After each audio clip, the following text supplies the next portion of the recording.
Hey guys, Matt here. This is my review of Rocketman. This movie is directed by actor-turned-director Dexter Fletcher, who previously directed Eddie the Eagle. This movie stars Taron Egerton and Jamie Bell, with Richard Madden and Bryce Dallas Howard.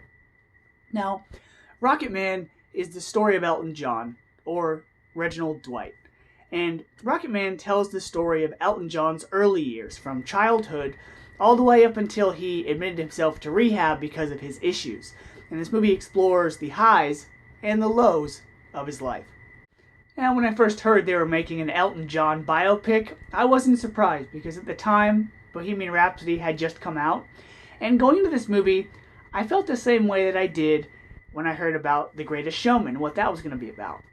And I gotta say, when I left this movie, I felt the same way that I did when I left that movie. And that was energized, happy, with a smile on my face, totally glad that I watched this movie.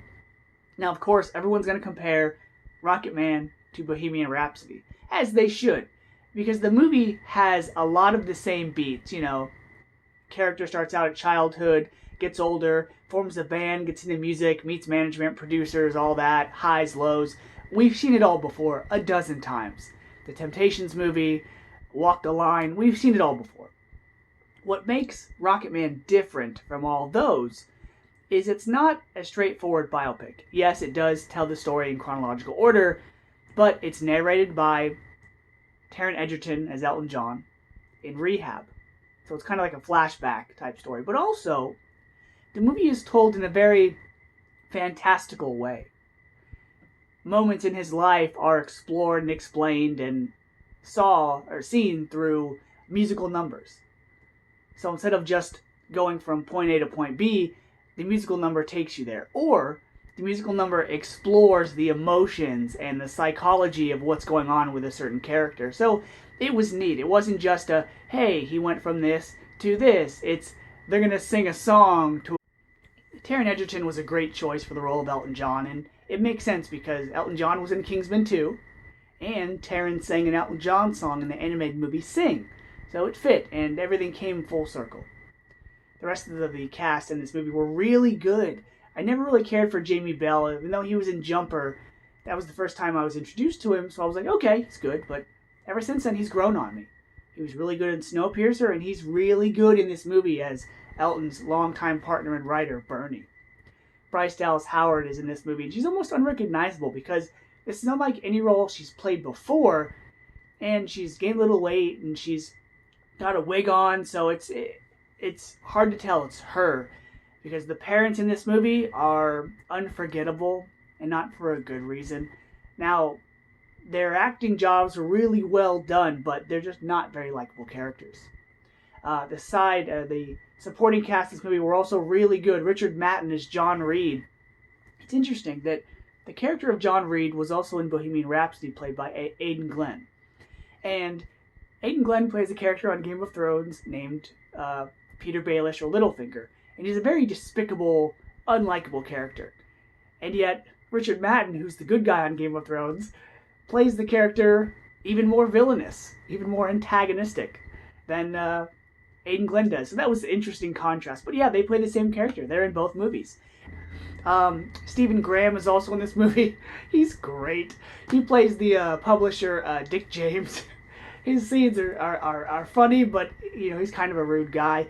Tate Donovan's also in this, and a couple other people I'm forgetting. But yeah, the acting all around was really good. You really believed that these people were this way and went through what they did. My only issues with the film are this. A couple of the songs they chose didn't fit the narrative, including a song at the beginning where a child, Elton John, sings a certain song and you're like, whoa, that's the song choice they made for this time in his life? But also in the middle of the movie there's a song between Elton John and John Reed. And I get they're trying to convey that Elton John has a bad spending habit and likes luxurious things, but it really didn't move the story along too much, and it was like they were trying to cram every single classic Elton John song into the movie. Also, the passage of time isn't really conveyed well. Granted, they show Elton John wearing different attire and clothing, and also look different, with his hairstyle and facial hair and whatnot, but I feel like with a biopic, you need to convey two things that are important to this character. and that's what happened that's important to their life, but also when it happened. And they really don't ever establish locations or years too much. So it's kind of hard to tell, is this 5 years later? Is it 10 years later? Is it 1 year later? They don't really convey that. And so it's kind of left up to the audience to determine when certain things happen. So it's kind of hard to follow because it doesn't feel like time's passed a whole lot because Taron has, that baby face in most of the scenes. I can't really compare it to Bohemian Rhapsody in the sense of what I liked more because it's kind of apples to oranges.